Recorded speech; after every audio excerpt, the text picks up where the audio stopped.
guys? Welcome everybody to the new episode of Tim's Two Cents. This week, it looks like more people are listening. It seemed like there were more plays on the last episode, and it looks like the downloads are going up, so thank you guys.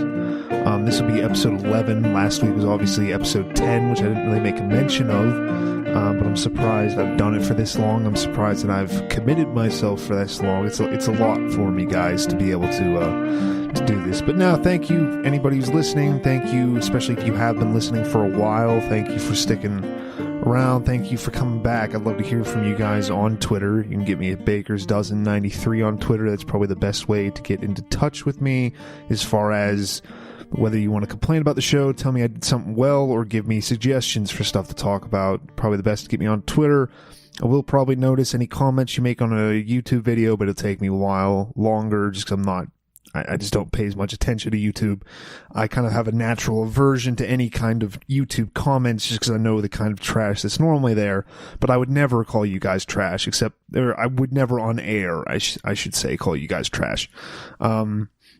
This week, like I said, it's episode 11. I'm going to talk about patriotism / nationalism, stuff like that. It's probably similar to what I did with traditionalism and tradition, and probably hit on the same things there, but I think it deserved a separate episode. Before I get into all that, a few things to go through. If you're listening to this, and if it's new, if you first episode you've ever listened to, basically what I do is I go through different ideologies, different isms, different belief systems that we've kind of set up as humans in our lives or in this world, whether that's political, religious, or just like a self-help idea, or a certain way of just living your own way individually, and try to pick through all of those things, pick through the stuff that I see as good and useful and helpful for yourself. Normally I'm looking at it from an individual standpoint, just because I can't really. I have no experience running a country, so I don't know how well that works. But this whole episode will be about that. It's kind of hard to talk. Well, it's not hard to talk about patriotism on an individual level, but normally whenever you think of it, you don't really think of just one person being patriotic. You think of multiple people doing that. So again, before I get into all that, if you're new, if you're listening to this, thank you again for getting me. Thank you for taking time out of your day. Hopefully you're doing something else with your life besides just sitting here and listening. But if you're not doing that, I really do appreciate you, and I hope you continue to waste your life and just listen to these episodes. But if you have just heard of this, if you're coming to this new, it's from the You, Me, and BTC page. And that is a podcast I do with Daniel Brown and Zach Vole every Thursday night at 9 p.m. Eastern.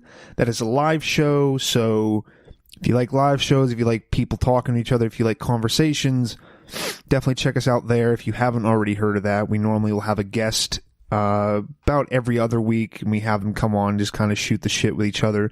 It's more of a hangout. Not so much of an interview process. We kind of just get on there, talk about whatever's happened recently, and just try to have fun. But again, it's 9 p.m. Eastern, and there's a chat, again, because it's live, so you guys can pretty much get involved with it right away. If you say something to us on there, we'll definitely cover it, probably. Unless it's just really dumb shit. But you can have an instant kind of input and feedback from that. Also, Zach Vole does a podcast by himself where he interviews people. Again, that's not a live show, but he will interview normally one person, and they talk about all kinds of things. That's a very Bitcoin-centric podcast, a very crypto-centric podcast. So again, if you're interested in stuff like that, check them out. They get a lot more technical about it, which is above my pay grade. I like to talk about ethereal things, like ideas, where I don't have to be right about anything. But Zach's done very well with that. People really like his episodes on that. People like he's very good at interviewing people, getting good questions out. And it's always cool to just have somebody else to listen to besides me, Dan, and him. So check him out. His episodes normally come out on Tuesdays. This one will come out on Mondays. But yeah, if you like conversations again like that, if you like a back and forth, definitely check him out. And then also, because we have been able to do these episodes with them, and you'll actually hear Daniel's beautiful voice later on, as part of an ad. But we want to thank again Chronologic, which is one of the main reasons why we've been able to do multiple episodes. They're giving us a sponsorship for that, giving us a good reason to do it, and not just to send these out into nothing. Chronologic is basically, they're looking at Ethereum, and they're looking at smart contracts, debt contracts, figuring out how to use Ethereum-based projects and Ethereum-based technology to do shit. And it's taking away from, I mean, just in general, Ethereum isn't as much about the currency aspect about it. It's about the technology that we can use stuff like the blockchain for kind of, one, making our lives easier, I would think, making our lives more streamlined, but also because it does let us become a little bit less dependent on the kind of status quo government style of enforcing different contracts and enforcing especially like debt contracts. So if you're interested in stuff like that, where we're not getting rid of the state, we're not stopping it, we're not actively fighting against it, so there's nothing really dangerous about it, but you're kind of making it illegitimate. You're kind of making it seem old and shit like that. So if you like that, if you like the idea, definitely check them out, Chronologic, and tell them you heard about them from us. That lets them know that these ads are doing stuff. That lets them know that we are getting out to some people. And if you're into that kind of stuff, definitely, again, check them out. And you don't have to tell them you're from us, but it helps us if you do that. Anyway, I guess I want to start the episode. I forget if I said, this is episode 11. Patriotism, nationalism. Again, I'll start this off by kind of my history with this idea. I think that definitely until I was about, I think it was around 18, 17, whenever I started looking into libertarian stuff and kind of just putting my toes into the water there. I'd heard about or market anarchists or stuff like that before, but it was like this Wikipedia article, and I was like, what the fuck is it? Like, people, this is an actual system? And I remember from the get-go being like, oh, this is kind of cool, but then I was also like, well, this is kind of nuts, like, no one's ever going to do this. But it seemed like, I don't know, badass or something like that. Like, it was, all the ideas I had heard for as far as anarchists before were always just like black hooded figures with balaclavas on their face, just throwing trash cans through corporation windows, which I'm more for now, but I'm also, it just doesn't, if you're going to have hatred in the world, don't at least just direct it at the corporations. They definitely deserve something.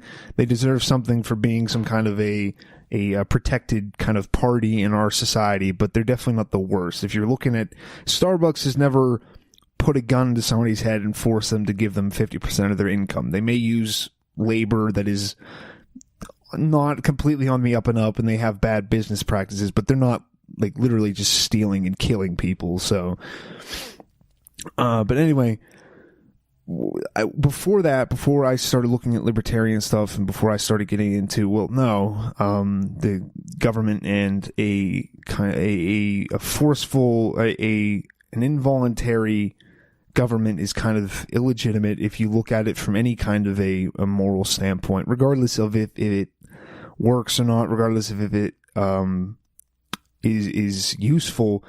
If you go off of any moral standpoint I've ever heard, it generally just doesn't really work with those. If you have any kind of an idea of not just wanting to force people into certain ways to better them, you have to admit that if you just have a coercive state, that kind of goes against that. It might be a necessary evil in your mind, but you have to accept that it is a necessary evil, and that it isn't the best way to do things.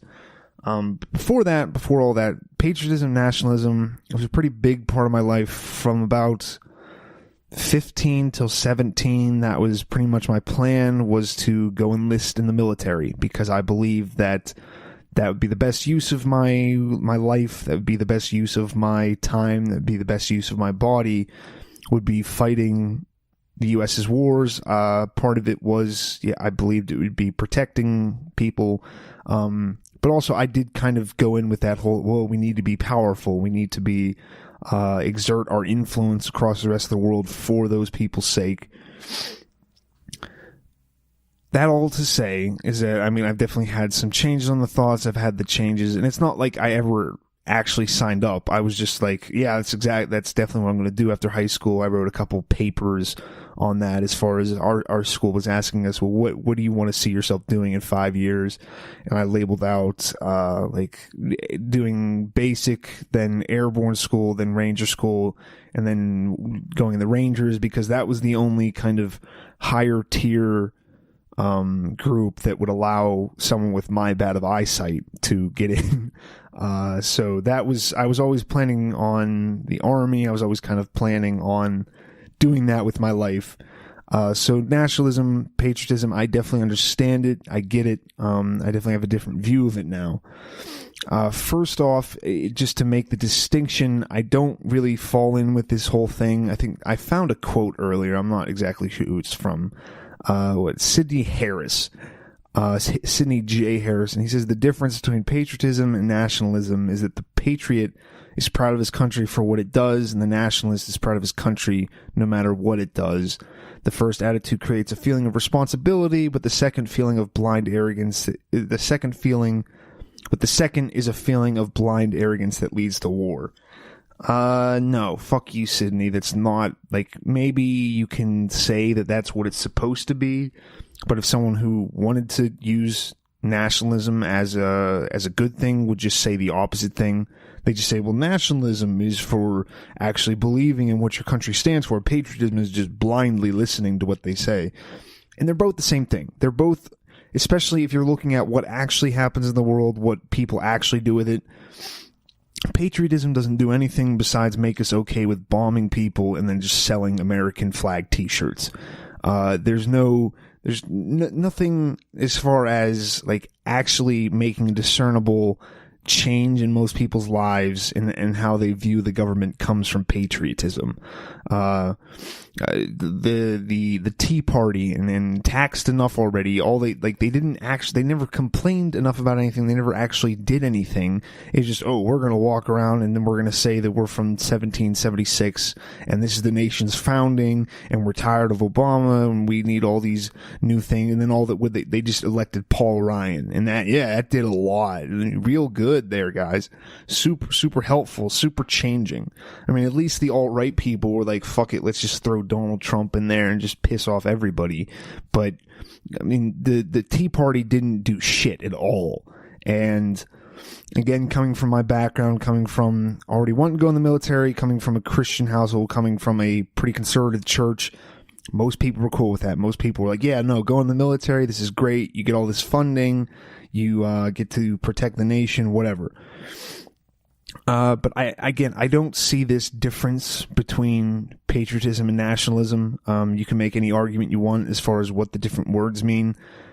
It all boils down to the same thing. Like I said, a patriot in this day and age, or you can use the word for whatever you want. If I was going to use the word for patriot as far as like what the country would stand for, or what, I don't know what that would even mean as far as today. What would patriot, if you're looking at from 1776, what would that mean for today besides that you shot police officers or you shot anybody that the government sent after you if they tried to tax you over 3%?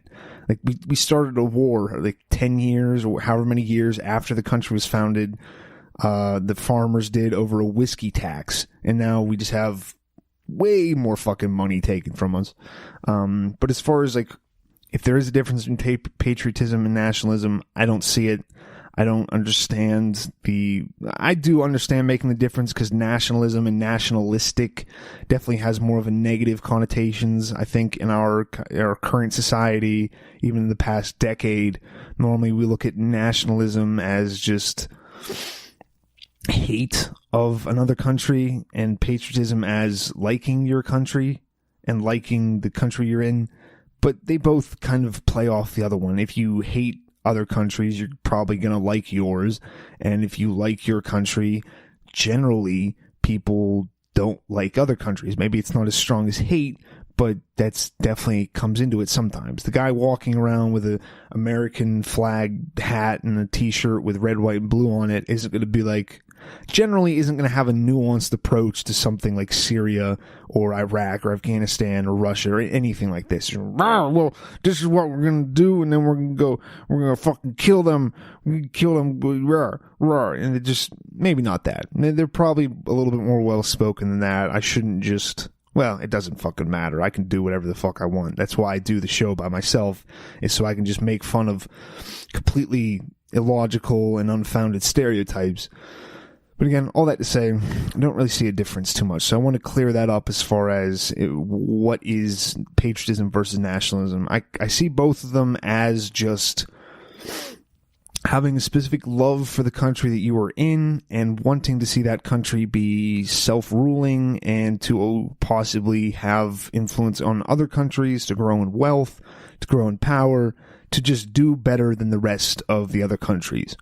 As far as, like, if we're looking at how that's good, it definitely builds countries. I mean, that's kind of the only way that big countries have been able to be around, because we don't depend on the divine right of kings, or the idea that you should just kind of suffer in this current life. You should just suffer, suffering kind of silence, because you're going to be rewarded in heaven or something like that.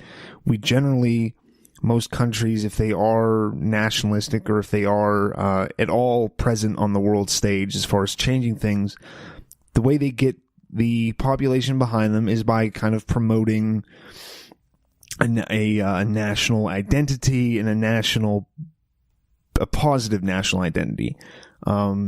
Think of, I mean, every single country has national anthems. Every single country probably has something like the Pledge of Allegiance. And think about that. Like, you just have kids do that every single day, and then you're going to make some kind of comment on other countries being brainwashed into thinking they're the best. And it's like, I mean, we just are the best, but that's because we've just fucked everybody else up, and just kind of, I mean, that goes into what happened and what we did with the two different world wars, and how we kind of just got the world, and just, as the rest of the world was fighting, we just sold shit to both sides to make a bunch of money. So I mean, that could be a kind of patriotism I could get behind, is just trying to like short countries during a war and just get them to give you all their money. But as far as good, I mean, it gets shit done. It gets shit to where you have people wanting to develop something. If you have like an arms race, or like very specifically the space race against Russia, or the USSR back then, it drives a lot of ingenuity. It drives a lot of development in things if people are given competition. It's the same reason why we like the idea of competition in a free market, is because if you have somebody else coming after you, if you have somebody else, even if you can just convince your workers that maybe you have somebody else coming after you, then those people will work harder. Nowadays it's a little bit weird, because the US is just so much bigger than anybody else on the world stage, where, I mean, what are they going to do? What is Russia or China going to do against our military?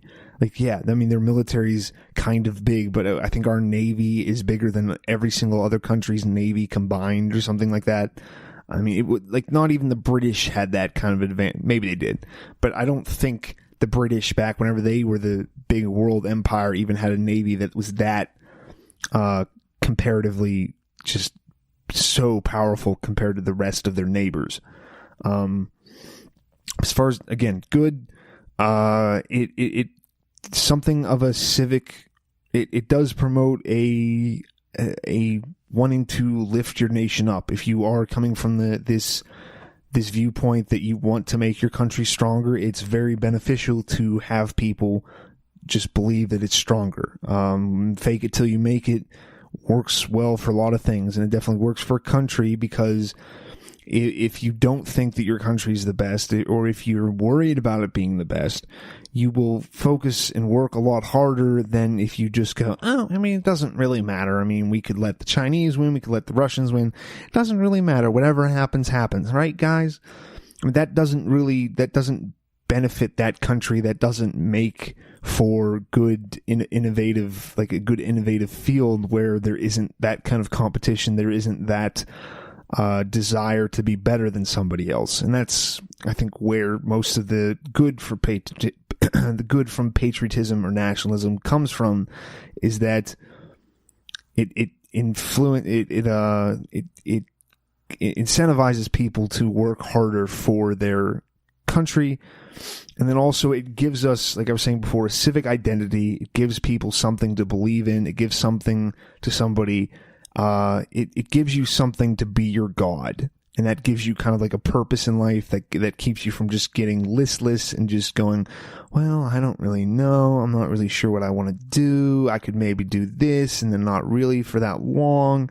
Like patriotism, if I'd gone into the military, if I'd gone that route, that would be the drive to go get up every single morning, go to PT, go to do any kind of drills or exercises. I'm doing this for my country. It's a very strong thing. I would argue just as strong as any kind of a religious belief or a religious conviction to do things is the idea that you're doing something for your country, you're doing something for your nation. So I don't see too much of a difference there. I see them both as being driving forces in people's lives. Problem is where those forces get directed towards. Is that towards war, or is that towards just growing your economy and making your country more richer and more able to benefit the people inside your own country? Both of those are selfish, but one of them is a little bit less destructive. So, I mean, I would always rather people be more focused on making their country better versus let's just blow up the other countries. But, I mean, as far as that all goes, that's really the only two ideas I can see as far as it being good or being beneficial. If you have a particular country that you really like, sure, go ahead, do it. Like, live your best life. If that helps you to live your best life, then I get that. It's good to have a reason to live. It's good to have a reason to succeed, because that definitely helps people to do that. Besides that, I do see it as, I mean, it's just as, it's patriotism and nationalism are just as legitimate as any other kind of religious belief in something. So if you need that, do it. If you need that and it helps and it makes you feel better, if you have pride in wherever you are, I guess it's kind of weird to me. It sounds kind of stupid a little bit to just kind of be happy with where you live, because you're going to feel that way anyway. So why revel in that? But anyway, I'm going to run an ad now. We're going to come back, and then I'll talk about what's bad about patriotism, nationalism, and what can kind of go wrong as far as when we have those things in our lives and whenever you focus maybe too much on them. But enjoy this commercial from Daniel for you guys first. Hey guys, today's show is brought to you by Chronologic.network. Chronologic is an Ethereum-based project that aims to solve time-related problems on the blockchain. Through Chronologic's 3 core products, the Ethereum alarm clock, debt smart contracts, and the day token minting mechanism, they solve the problems of payment scheduling, crypto loan time constraints, and unstable token launches. Find out more at Chronologic.network.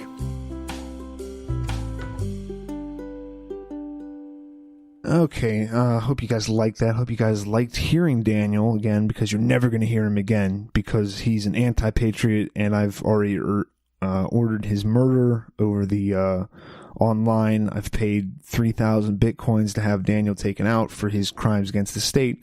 No, but that does kind of maybe segue into why it's bad as far as patriotism and nationalism. Like I had that quote before about patriotism is a belief or a love for your country and what it does, versus nationalism is just a love for your country no matter what it does, and it leads to war. Both of them very often lead to war. Both of them, most people don't want to just go off and fight for a country that they are very much removed from. Say someone in Indiana is not going to be like, yes, I need to go fight for the country in Washington, D.C. If we're back a couple hundred years and most people more look at themselves as a citizen of the state, like, I'm not talking just in the general sense, but the legit, like, I'm a citizen of Indiana, I'm a citizen of Pennsylvania. I wonder if Indiana existed back 200, I don't remember. But it's hard to, and without patriotism and nationalism, it's hard to get a unified war effort going, because patriotism and nationalism are one of the easier ways to convince people to die and fight for you. Because if you don't have that, then you have to make the case to them that it's beneficial to them individually or even at a state level, and oftentimes it's not. Oftentimes it is very much just a useful thing for the government. It's a useful thing for the kind of ruling elite class, and that is why the war is happening, not because there's actually a danger to something else.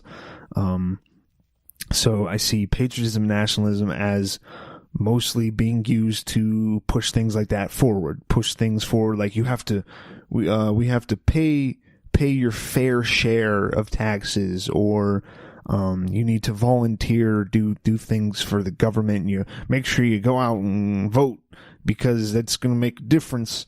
And you need to uphold the virtues of America, even though we kind of threw those away almost like the second day after America was founded. So as far as it actually doing something good in the individual life, I don't really see patriotism and nationalism doing anything for the individual. Like I was saying before, if it's good, if it can help you maybe get through stuff, it can help you, like, drive you to succeed in certain things because you want to make your country better. But oftentimes patriotism and nationalism hijacks a legitimate source of drive and inspiration and kind of directs it in the country's own interests, which are a lot of times diametrically opposed to a person or an individual's interests. Another problem with the whole patriotism nationalism thing is just what you're being proud of, which is, regardless of whatever Sidney, whatever his name was, quote was, both of them kind of just boil down to being proud of your geographic area. People can say all they want that, no, I'm a patriot, that makes a difference, and I don't. I think sometimes we do wrong things. And it's like, no, you think that the things that you were told to think were wrong things. You won't find most people who were against Obama doing things also now against Trump doing those things. Like, if they are patriotic, if they are whatever. Same thing with Bush. The people who were angry at Bush doing it were fine when Obama did it. So it's not like most people don't have that kind of a dedication to any kind of values where they legitimately do take pride in what their country does, and only do that whenever it is something beneficial. Mostly it's just whoever is in charge of what's going on and whoever they've been told to hate at that point. So it really does just boil down to, I like this place because I was born here, or I like this place because I grew up here, or I like this place because I was told to in school. I mean, I get the idea of someone comes here from a much worse country, sure, have pride in the fact that you're allowed to sell things a little bit more freely than in Russia, or whatever your particular thing is. But still, having a pride or just a devotion to the idea that someone else has put forward kind of strikes me as just kind of inherently negative. You're following somebody else's dream. You're dying for someone else's. Maybe you're living for somebody else's dream. Why not just find your own?